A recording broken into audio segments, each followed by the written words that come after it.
Great. So today I'm going to talk to you about reaching the pinnacle, the height of your career. So a little background on myself. I started my first business when I was 13 years old. By 25 years old, I owned 8 companies, which I had built all on my own, and I retired at 28 to become a monk, actually. And I spent 7 years traveling around the world, studying different spiritual traditions, because I wanted to find a balance between the material and the spiritual world. Because what I had seen is people who succeed only in their career, even though they may be very successful, there's an emptiness. Something is missing inside. And there's no point being, as the saying goes, the richest man in the cemetery.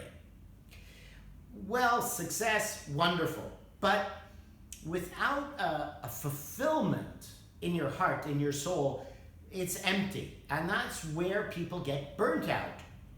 Midlife crisis, burnout, all of this. It's because there is something missing. Now, the other thing is the limitations of a person's career. How far can you go? How creative can you be? So as an entrepreneur who I've owned several companies, as I said, I've owned companies in 20 industries, from retail stores to nuclear energy, even cancer cures and such. So quite a variety, and I've employed hundreds of people. So today I'm going to talk to you about how to focus yourself on your career in a balanced way so that you still have a good work-life balance, you still can devote enough energy to your personal life, to your family, to your personal development, and find a fulfillment in both your material career success as well as your life. Really, what matters most. All right, so that's what we'll talk about today. And of course, at the end, we'll have plenty of time for questions, and you can always contact me afterwards. So take notes if you have any questions, and we'll deal with them later on. Right, so as the kind introduction said, I did give away my airplane. That was my plane. It's aerobatic. You can fly upside down and do tricks. I have flown that from coast to coast. I'm from Montreal. I'm born in Montreal, Canada. And I've flown it from the East Coast to California, the West Coast. Takes a bit of time because you can only go 2 hours before you have to stop for fuel. But I have had amazing adventures. And then when I became a lot wealthier, I gave it as a gift to a friend of mine who's also a pilot but could never afford a plane. What I'm saying here is success in your career is 20% skill, 80% personality. I have owned so many companies without any formal education in any particular skill because of my personality. Now, your personality, and I use this picture to set an example, the plane is aerobatic, which means I fly upside down and loops and rolls, all kinds of tricks. It has happened to me twice while I was upside down doing a loop that the engine quit, and that's it, the plane is just falling out of the sky. Now, if you have a delicate personality, you're hypersensitive and things like that, you panic and you crash and die. But in a case of an emergency situation, how calm are you? How balanced are you to deal with the problem objectively? That's where success comes. And the reason is not just because you solve the problem, but because people admire you and respect you. You become that pillar that people can attach themselves to in a time of stress, difficulty, challenges, and so on. And that way, you will be raised to the top stone on the pyramid because everyone wants to be with you, supporting you. So really, when I teach, I've been teaching for 30 years, when I teach people about success in business, I'm really teaching about how to develop the personality that has the qualities which make a person a true success. And a success means people admire you and respect you. And you respect yourself. Number one, most important, self-respect, which is based on knowing who you are. there's a joke from a movie about an American and an Indian. It's called The Party with Peter Sellers, and he's playing an Indian actor, or an actor from India, but yeah, Indian actor, and he's in America. And he's arguing with an American fellow. And at one point, you know, Peter Sellers, his name Harundi Vibakshi in the movie, and he's very calm. And yet the American is getting very angry. And when a person gets angry at someone else, they say, "Who do you think you are?"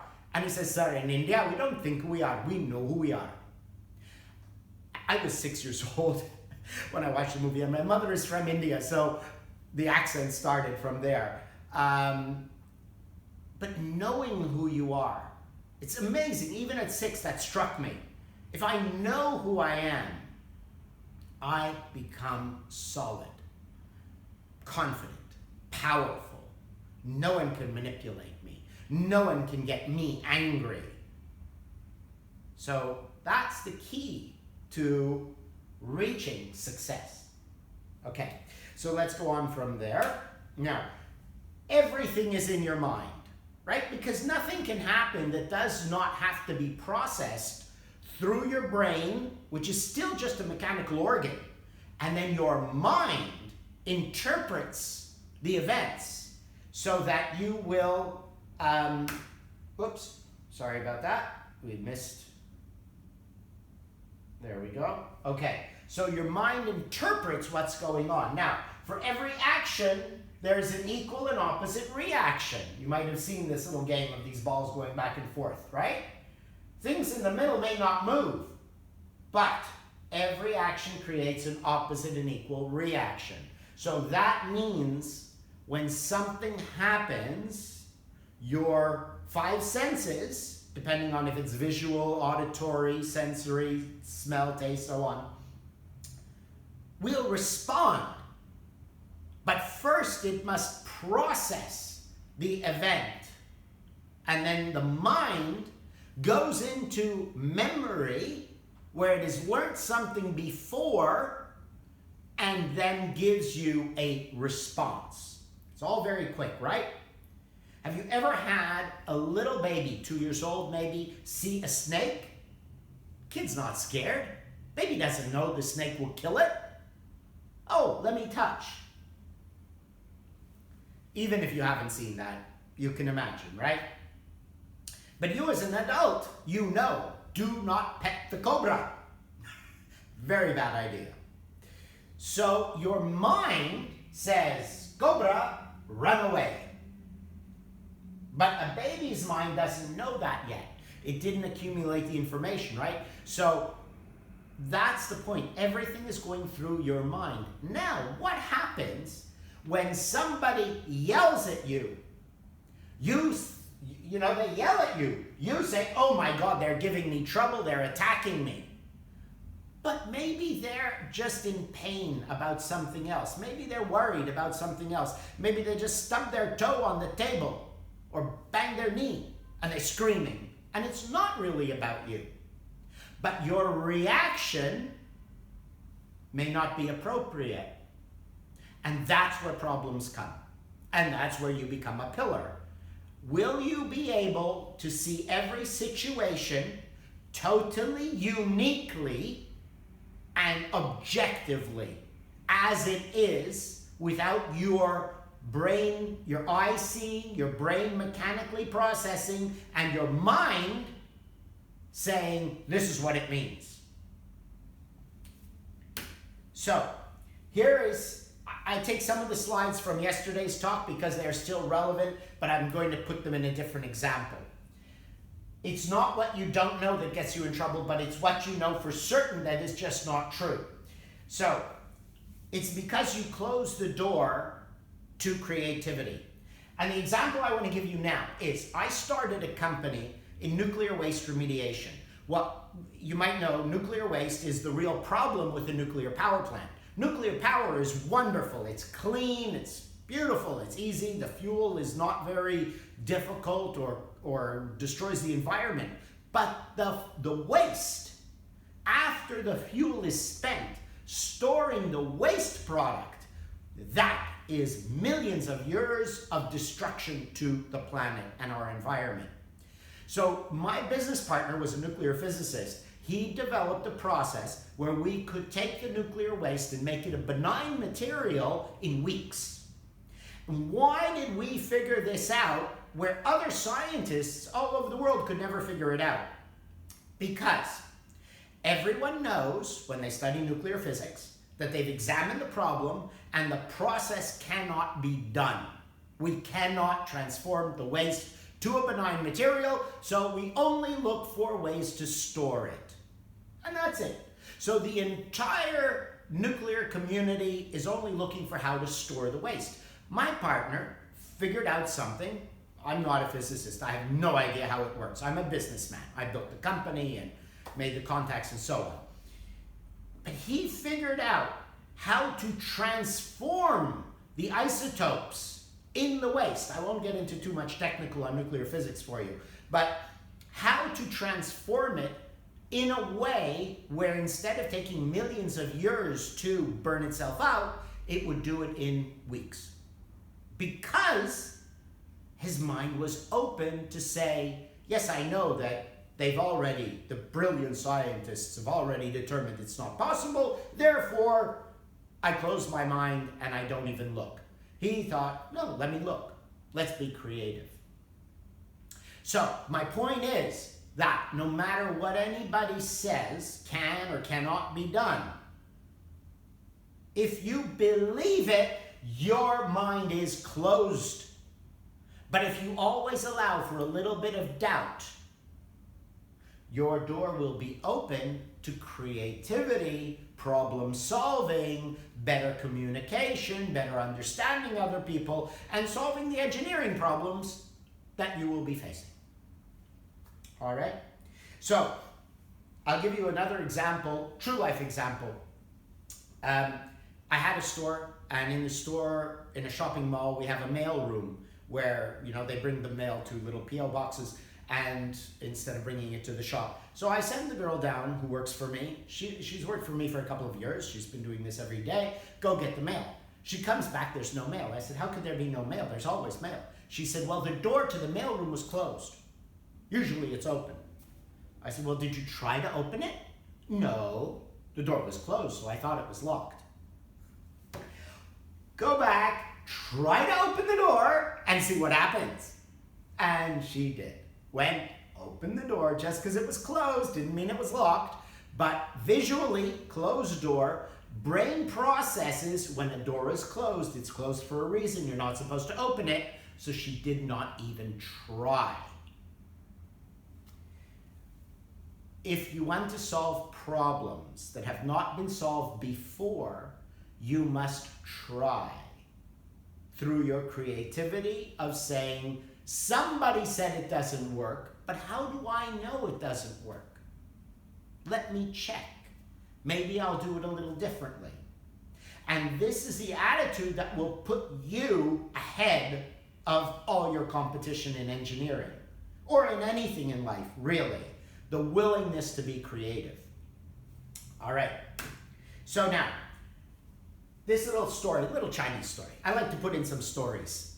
Make the talk more interesting, I hope. It's a long time ago in China, or it could be in India. It's long time, people in the village, everyone's living. There's this farmer, his wife had passed away, and he has one young son, 13, 14 years old. Very poor, they have one horse. And one day the boy leaves the gate to the stable open and the horse runs away. And all the villagers say, oh, what bad luck. And the farmer says, good luck, bad luck, who knows? And the next day, the horse came back and 5 wild horses followed him into the stable. And everybody said, what good luck? And the farmer says, good luck, bad luck, who knows? And then the next day, the boy was trying to tame one of the wild horses, and he fell off and broke his leg. And again, oh, what bad luck. Good luck, bad luck, who knows? Anyhow, a couple of days later, the boy is there with his leg in a cast, in a splint, and the army comes because they're being invaded at the border by a very powerful other army, and they're way outnumbered, so they're taking any young man they can just to build the numbers at the front. Most will, of course, die. But the farmer's son with a broken leg, what good is he with a broken leg? So they left him home. So you see, chain of events, just like the balls, everything that happens has a reaction. But we don't know at the moment what that reaction will be, which means it may not be predetermined. That means everything that happens, if you face it with an open mind, rather than thinking you know what it means or what can happen, you may be able to change destiny, or whatever you would like to think of it. Who knows, maybe you're changing it in the way destiny wanted it to be. But you may change the outcome. That's why it's so important to know you do not know, so that you become creative. All right? So, for example, Velcro. Let's talk about that. Velcro, you know what Velcro is? This is that hook and loop thing.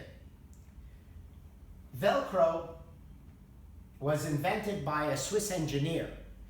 He was hiking and he got these little weeds stuck to his clothes, stuck to his dog's fur, and it bothered him. So he thought, how come this thing sticks? And he studied it and he found the design of this hook and loop, the little hooks in the weed under the microscope. And then he invented Velcro. So when there is a problem, we have to look deeper, not just get frustrated. But my point is, do you know where brilliant inventions come from? And anyone can do this. You're engineers, so you can figure things out from things that bother you. Problems. Problems are the best place for creativity, for inventiveness, because a problem is where you will find something new. Solve the problem. So look for problems. Look for things that bother you, that get in your way, that make trouble for you or for any other people. And that gives you a direction of what to work on. And if your mind is open, you'll get through intuition creative new ideas. So it's very important to know that everything exists only because of its opposite. And the solution is always in the problem. So the problem was these little thingies sticking to his clothes and his dog's fur, but the solution was in the point at which it connected. The tiny hook, that tiny little hook at the end, which is microscopic, was the solution to inventing a brilliant thing we all use. Right? So now let me tell you another little story. This is a true story, although that's not really her. I had a girlfriend a long time ago, and she started getting these terrible headaches. And she couldn't find out what was wrong. It was going on for a month. She went to the doctor couldn't figure it out. She went to a brain surgeon, the brain surgeon couldn't figure it out. And then no one could figure it through x-rays, CAT scans, and all of this. And then one day came the weekend. She's so tired. She didn't tie her hair up in her beautiful new hairstyle, tying it like this tight. And she didn't get a headache. Wow. The next day also she stayed in bed, didn't get a headache. And the next day she had to go to work, so she got herself all made up, tied her hair tightly, and she got a headache. And then she figured out, it's not in my brain, it's on the surface. It's my hair tied so tightly, it cuts off the blood to my brain, which gives me a headache by the mid-afternoon. Now, the reason I'm bringing this up today, because I brought this one up yesterday, I believe, is to say that going back to Velcro, is that you have to look carefully at aspects you may not think about. But my point is, brain surgeons are considered very intelligent, obviously. But how intelligent is a person whose mind is closed and only looks at things based on their experience or their particular expertise? That's why I was owning and building companies in over 20 industries. I had a bicycle factory, photo stores, gems and minerals, properties, business consulting, international trade, nuclear waste remediation, alternate energy, portable energy sources, alternate cure for cancer. How could I do all these different things? Because my mind is always open. The personality is open. That is where you get inventive solutions to difficult or minor problems. It's a minor problem, but do you know how much money he made with Velcro? From a teeny tiny problem that for, I don't know, 1,000 years has been sticking to people. Nobody did anything about it. You see how important the personality is? More than skill, because that gives you the ideas of where to put your skills. So I am talking about the mind and personality, but this is completely relevant and important to engineering, because engineers are the foundation of everything. I designed a house. I designed it. I did the drawing. My house that I built in New Zealand.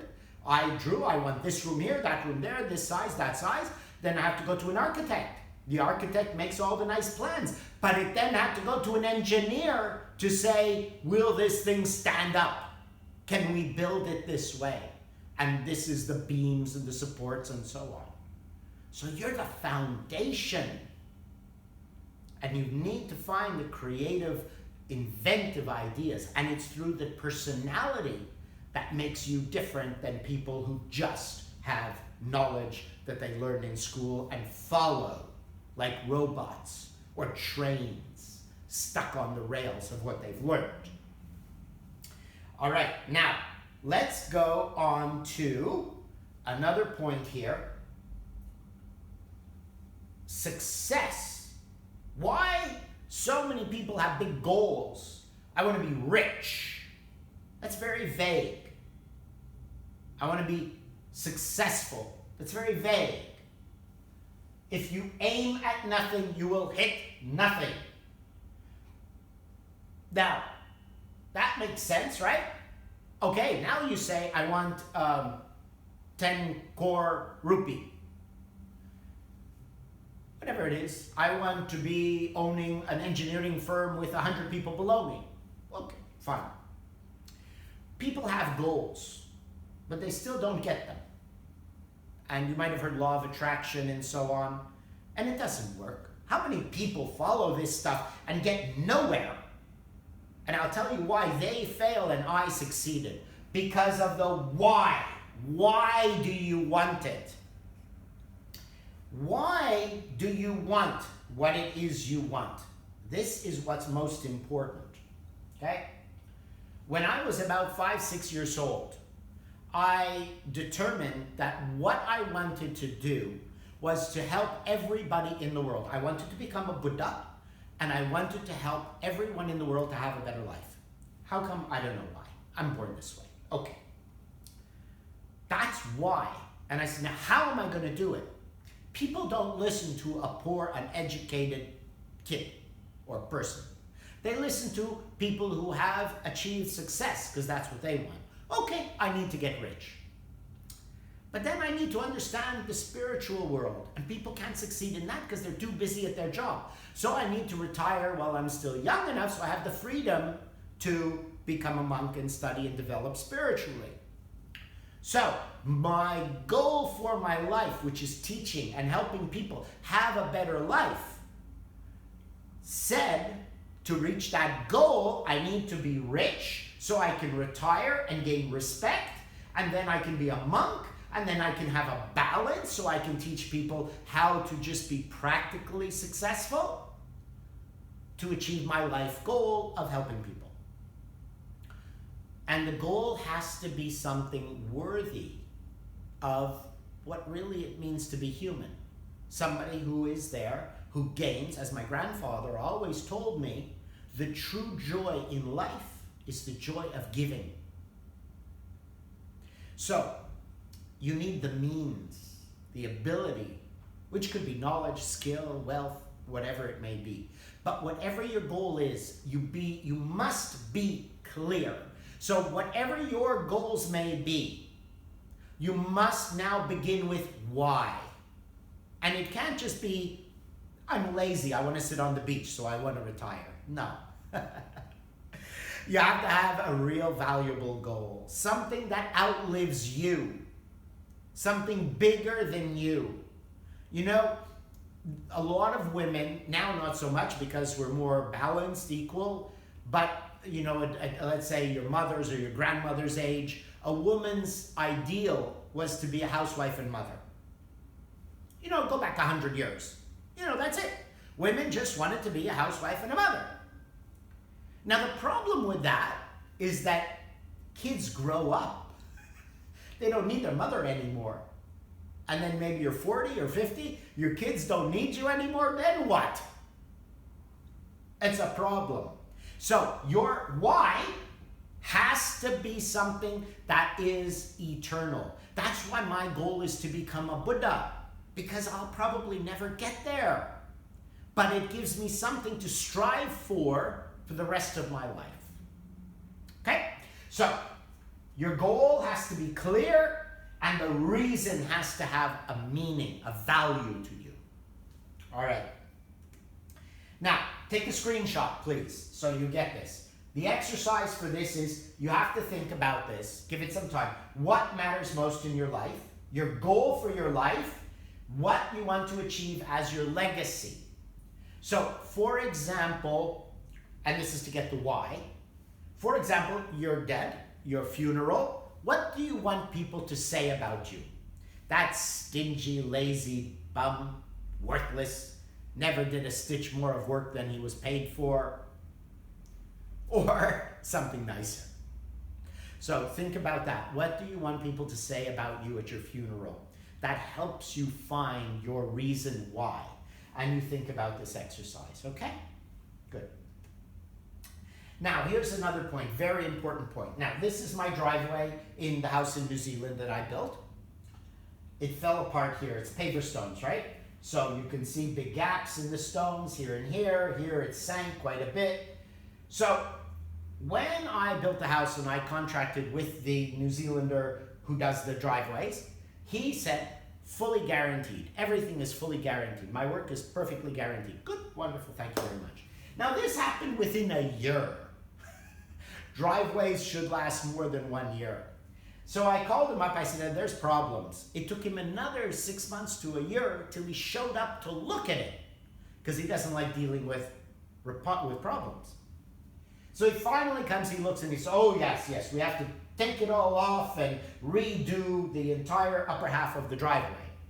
Good, okay. And he says, and it'll cost you $3,000. Excuse me, what happened to fully guaranteed? He says, well, it's not my fault. The ground moved. The ground moved? This is your job to make driveways. You have to know what ground does. But you see, he wouldn't take responsibility for his actions. Do you think he's going to get a good recommendation? Is his business going to grow? How does his self-esteem feel? Just to add a little funniness to the story, so I take him to court, obviously, and the judge orders him to repair it for free, obviously. And he does, you wouldn't believe it, he made it worse. Made it worse. So of course, back to court, and the same judge, and he admits it. Yeah, I did a lousy job. And the judge says, "Are you crazy? Why you did a lousy job? Didn't you know you'd have to come back and do it again?" And he says, yeah, well, I was pissed off that I had to do it for free. So I didn't do a good job. Where is your brain? What kind of... So, accept full responsibility for everything you do and immediately repair it, fix it for free, because it was your fault that things went wrong. Let me tell you about one of my students in New Zealand, because I lived there for 12 years, and I had my school there. So one student, he's a freelancer in his profession. Everyone at his level making 50, 60,000 a year if they're lucky. He makes over $250,000 to 50, 260 a year, 5 times more. And there's two reasons he did this, 2 things I taught him. The first is, any mistake, you immediately, without question, fix it at your own expense. No arguments, which is something, as the driveway shows, New Zealanders do not do. The second thing is, I said, you're a freelancer, yes. So when you do a job, you deserve to get paid, right? Of course. Wrong. When you give an invoice, you give it with a gift, because you have to say thank you to the customer for giving you the opportunity to make money. Appreciation. Accepting responsibility for all your actions and appreciation for what you get, the opportunity to make money. Obviously, the gift is tiny. A little chocolates, maybe a bottle of wine, something small. But it's the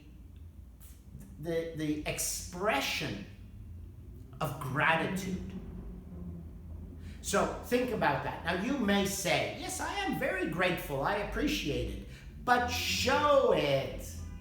Take a little bit of money, give a little gift, even invite them to a coffee, to a meal, something. But always show your appreciation. Why? Remember, it's all about personality, right? Now, there's different levels of your personality, as I'm sure you know. There's your conscious mind and your subconscious mind. So your conscious mind says, I appreciate it. I say, thank you. But your subconscious says, show it with what really matters. I'm working to make money. Show it with money. Do something. So your subconscious really feels you are sincere in your appreciation. Now, why is that? 2 reasons. First, that sincerity conveys to the client. Because when you give a gift and it's shallow, they say, he's just trying to get more business. But when it's sincere, they feel that. They appreciate it. That's first. Second, you know you're sincere deep down. What that does is it gives you a much better self-esteem. You know who you are. You see how I tie all the different points together, right? Everything I teach, all my school, my workshops, everything, each thing is a piece in a jigsaw. Everything is connected to each other. So that makes you know who you are. When you know who you are, no one can intimidate you or manipulate you. And that is power. All right, let's go to the next one. Now, here is another exercise. Again, please screenshot this. Improve your skills and knowledge? Yes, obviously. But accept and seek out criticism. Doing this will sincerely improve yourself, which gives you power, self-confidence, and instills confidence in you. People who are not confident reject criticism. They're scared. They feel attacked because they know they're not good enough. So if anyone criticizes you, you fight back, you divert, you attack, and then that's a problem. People don't want to deal with that. So why would I want to work with someone who, when they make a mistake, which everybody does from time to time, I cannot point it out to them because they always argue about it, or they get hurt, or they get upset. So what I did when I was younger was everybody who I knew, whether I went on dating a girlfriend or whatever it may be, I would always ask them, what do you dislike about me? I would actively seek out criticism so that I could find the flaws that I do not see in myself. And I listen, and then I observe. For example, somebody says you're always late, and I say, no, I'm always early. And they say, no, you're always late. So, okay, my mind is open, I'm listening. So now, for the next 2 weeks, I'm going to keep a logbook of every time I get somewhere. Am I late? Am I early? And I will test it and prove it to be true. And this is something I mentioned yesterday, I always tell my students, I said, do not believe a word I say. And my grandfather always told me, believe nothing that you hear and only half of what you see. So I say, never believe a word I say, but trust me enough to test it and prove it to yourself. And that's what you have to do. Don't believe a word you say, because humans are very good at lying to themselves, deceiving themselves. So, when you believe you're always on time, and somebody says you're always late, do not believe either one, but now keep a log and test it over a fair enough period of time to see if it's true. So, actively seek out criticism, and then verify, and then change what needs to be changed. You will be amazed. In 1 year's time, you'll be a totally different person. When you know yourself, and you have this kind of powerful self-confidence, great self-esteem, because you know yourself, and you are trying to be a better person. When you go for a job interview, you command the price. You command the term. And you know what? When you are this way, you'll be like me. I never applied for a job in my life. Since I'm 13 and I had my first job, I always had people coming to me and asking me to work for them. Some even would offer me a share in their company to work for them. The last job I had working for someone else, I was 20 years old. Since then, I've always only worked for myself, only owned my own companies. Because before that, I would have some business on the side of my own and still have a job. But this is the power where you are in control, when you know yourself, because you know you are actively becoming a better person through seeking out criticism, okay? So let's not harp on that anymore. I hope you get the point of that and try it. And this again, my grandfather always told me, your true value is calculated by your word. So whatever you say is the word of God. That's it, no question. So it's little things you have to watch. You meet your friend, you meet someone you like, I don't really like you, but I have to talk to you. We'll have lunch. Let's go for lunch. And you figure, hey, I'm being polite, I say that, but I never have to do it. No. Now that you said it, you must do it. So every single thing you say, you must do. Two things, again, benefits from this. First is, you will be known as my reputation, the most reliable man in the world. Or woman, excuse me, sorry, I'm a man, so I said that. But the most reliable person in the world. Because you'll be the only one that everything you say, you will do. The second thing is, your subconscious says, oh my God, if I say that, I have to do it. So I'm going to be really careful what I say now.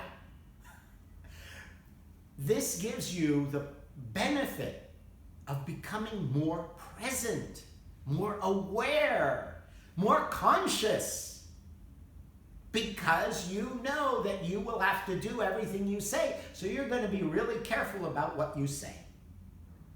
So this develops your mind in a way far more than 2 hours of meditation every day. All right? Next. Now, this is very, very, very important. Everything is very important. I only give you what's important. It's not about what you get. It's about what you can give. Never think about how much you're getting paid to do a job. Only think, how can I do this the best possible way? Never say, I could do it a little bit differently, a little bit better, but I'm not getting paid enough. No. If you can do it better, do it better.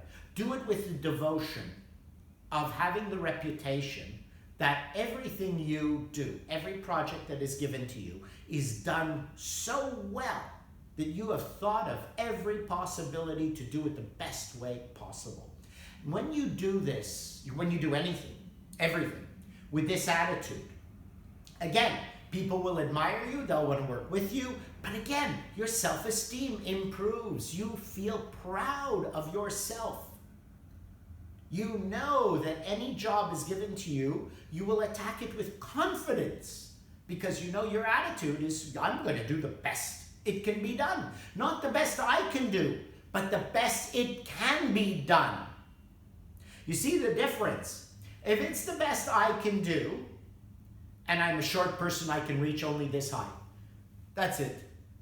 But if it's the best it can be done, I will get a ladder. I will get some box to stand on, and I can reach even higher. See? So, the best it can be done.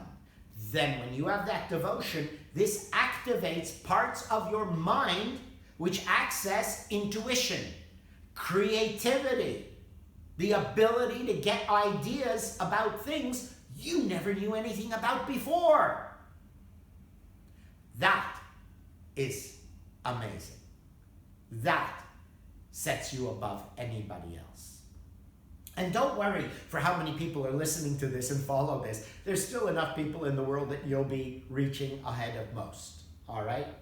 Now, as an employer, when I meet somebody to give them a job, they're applying for a job, I don't always look at their skills. I look at their personality. How comfortable is this person with themselves? Are they a little bit fidgety? Are they insecure? Are they arrogant? And I hire people based on the personality. The best employees, okay, in Montreal, school break is 3 months through the summer. I had a couple of one-hour photo stores where when we used film, people would bring the films into the store, we'd develop and print it in 1 hour, print the pictures. So summer was the busy time. So I would always need more people in the summer. So my summer hiring policy was I only hire young kids who have never had a job before, because your first job is the hardest job to get. So I would hire the ones who never had a job, train them, give them a reference letter, set them on their way in life. Because now they've had a job, it's easier to get a second one. And it's a summer break, so they go back to school for another year and then off to work or whatever. They were the best. I've hired people with degrees, adults. They're a pain because they always think they know what they're doing. And they don't want to listen to me. They think they know better. Not always, sometimes. And why? I've gone to school, I studied this, I have this degree, therefore I know. I said, yeah, but I'm the boss. I own the company. You work for me. So I must know a little bit more. Whereas young people who have not had a job before are open-minded because they haven't been clouded by, if you attended yesterday, a donkey with a load of books is still a donkey. Their heads are not closed because of previous accumulated knowledge or information. So, what can you give? Where is creativity? Creativity is by being open-minded and always listening and learning to get new ideas, because that's the most easy, fun person to work with. And as I say, I choose people because of who they are. So I choose people who are good and fun to work with. Okay? So those are the things you need to make yourself, because I'm not an engineer. I can't teach you about engineering. I'm teaching you how to be the person that gets the job. And then obviously you have to get your skills to be able to do that. All right? So when you have that attitude that you never think what you're going to get paid, just how can you do it better? Other people who are lazy, lack of skill, lack of concern, that's your opportunity to pick up what they miss. Okay? Here's a little story just to give you a little break from too much heavy stuff. There's a river, and there's a man walking along the river. And the Coast Guard comes in a Jeep, and they say, come on, get in. There's coming a flash flood. Everyone is going to drown around the river, so you have to come, we're evacuating. And he said, no, I'm a man of God. I'm a man of faith. You go save some unbeliever. I believe in God. God always said he will protect those who believe in him. Go. So they go. He keeps walking. The water rises to his knees. And they come in a boat. Come on, get in. The water is rising quickly. Come on, you're going to drown. No. I'm a man of God. God will take care of me. God will save me. You go save someone else. Okay. Water is up to his neck. They come in a helicopter. And they say, come on, grab the ladder. We'll get you to safety. No. God will save me. Thank you very much. I have faith. My faith is perfect. God will save me. Go. They go. And the water rises. He drowns and he dies. Obviously. He dies. So he's there in heaven. And he says, God, I always believed you would protect those. You told me. You told us all. You will protect the ones who have faith in you. How did you let me die? He said, my son, I sent a jeep. I sent a boat. I even sent a helicopter. What more did you want? So you see, blind faith without adapting to current situations, with an open mind that has the ability for intuition, and with devotion to the best goal, best achievement you can do, allows creativity, intuition, inventiveness is the way. Higher powers tell us what to do so that we can have that better life and we can be super successful. Okay? So never reject opportunities, because there's always opportunities. So be open-minded to see what is coming, and don't be fixed on any blind faith or fixed opinion, and see maybe this is just a different way of giving me what I need. So your mind is open. All right? Now, here's another principle. Pay your debts. Now, paying your debts. This is a nice saying. Good accounts make good friends. Okay. Paying your debts, I'm not talking just financially. Financially, obviously.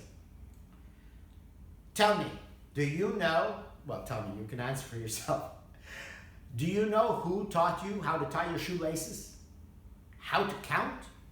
ABCs? All these things, read and write. Would you have ever figured that out on your own? No. Someone taught you. We owe debts to people we have long since forgotten. But the debts are there. And subconsciously, they are accumulating.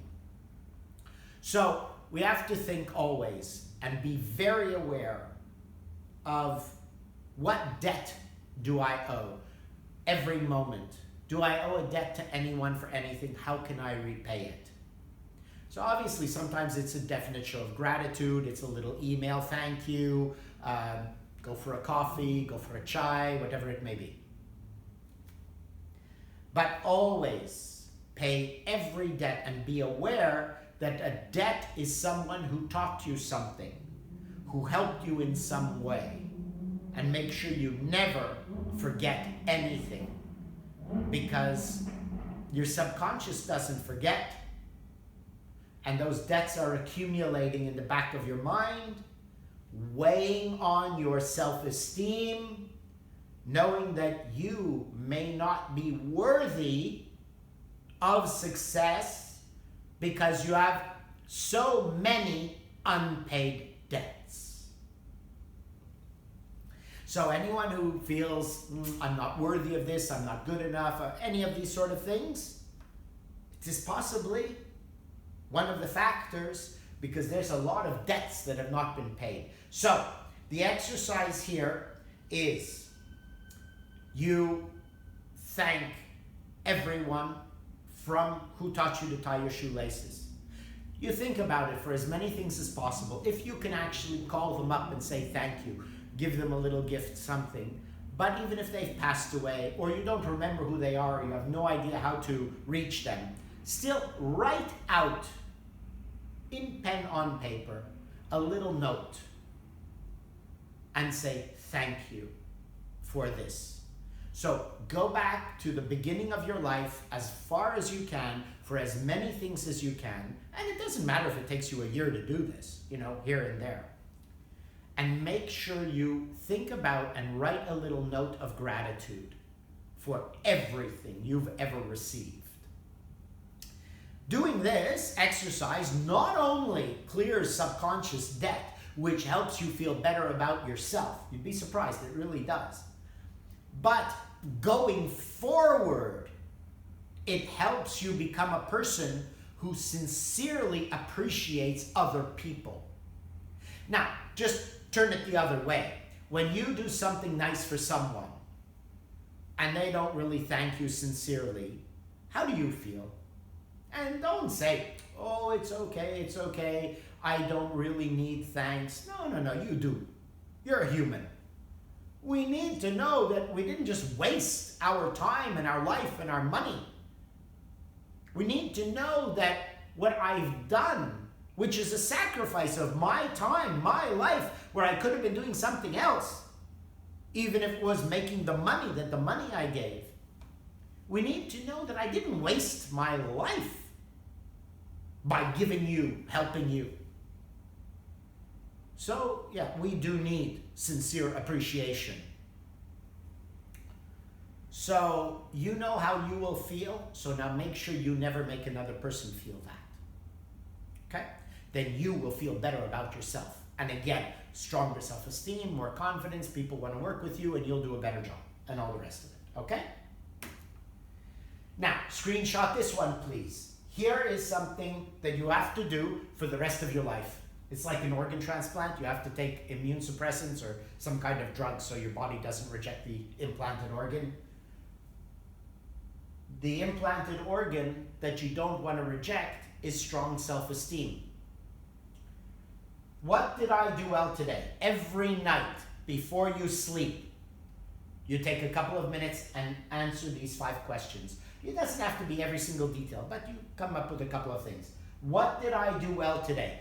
I really worked the extra bit to make that project a little better, whatever it is. What did I do well today? I saw somebody who was struggling carrying heavy bags and I took my time to help them carry it, whatever. What did I do that I should not have done? Maybe I stole something, I took a pen from the bank, whatever. Any little thing that you shouldn't have done.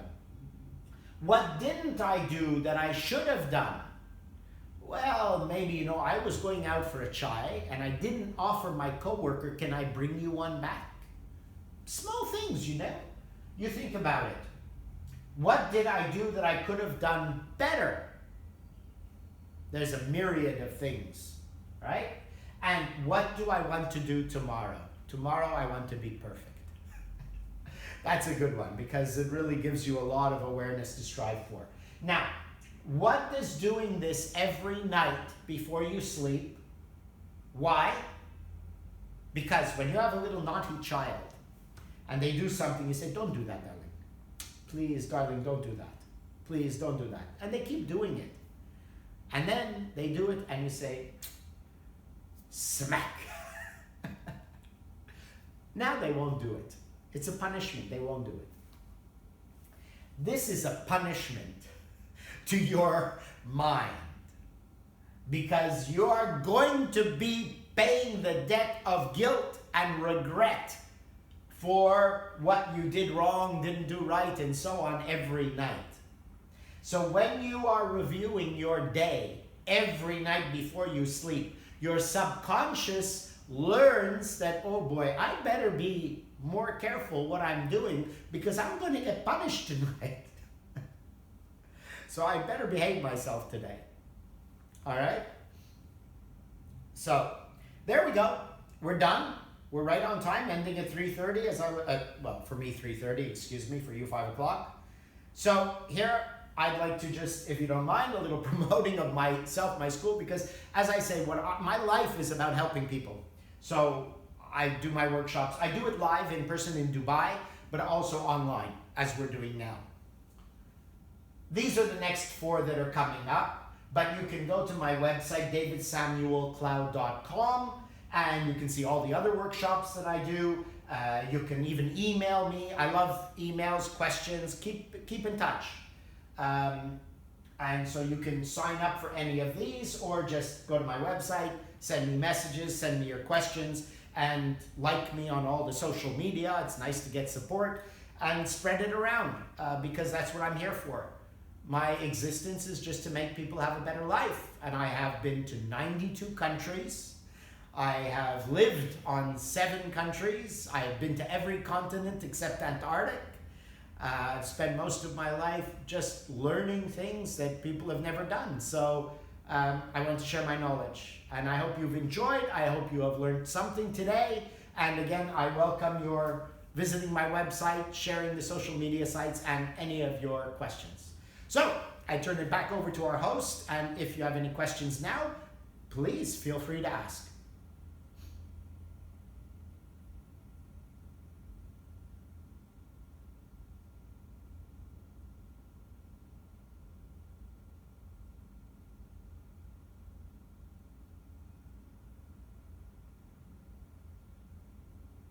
Is anybody there?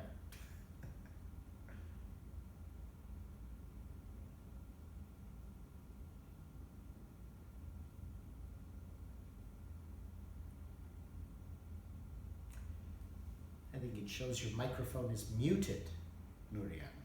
Right.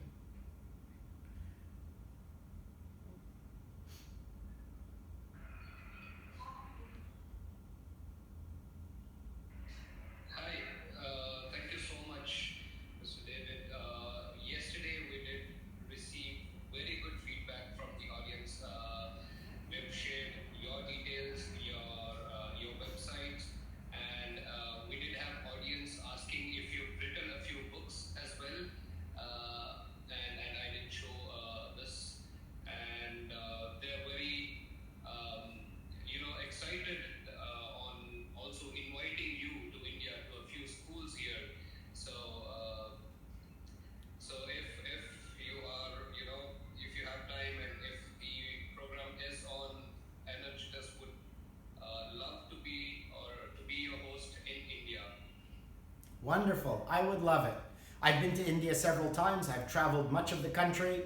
So, as I said, my mother is from there. So, I'd love to be invited. I'll go anywhere anybody wants me to come. That would be great. Just send me an invitation. And as for books, yes, I have written several books. They're electronic. I don't know if they're published on this website. They're on my other website, which is called entrepreneurmonk.com. But if anybody would like to see that, just send me a message here and I'll send you a link to the books I've written. Sure. And thank you so much for being a part of this event. We've been planning for months, putting things together just to make this event a huge success, like it is. And for these 2 days, we've everyone has been actively participating. The organizers, the speakers, the audience, everyone. And I also thank you so much for giving your presentations on both the days. I know it did take a lot to present on both the days. So thank you so much. My pleasure. I'm happy to help people if I can. It's great.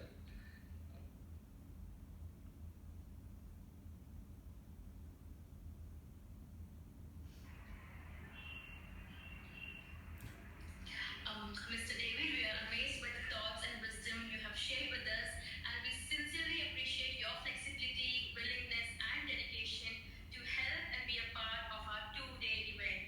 Indeed, it takes a big heart to shape little minds. Thank you. Thank you. My pleasure. Thank you for having me.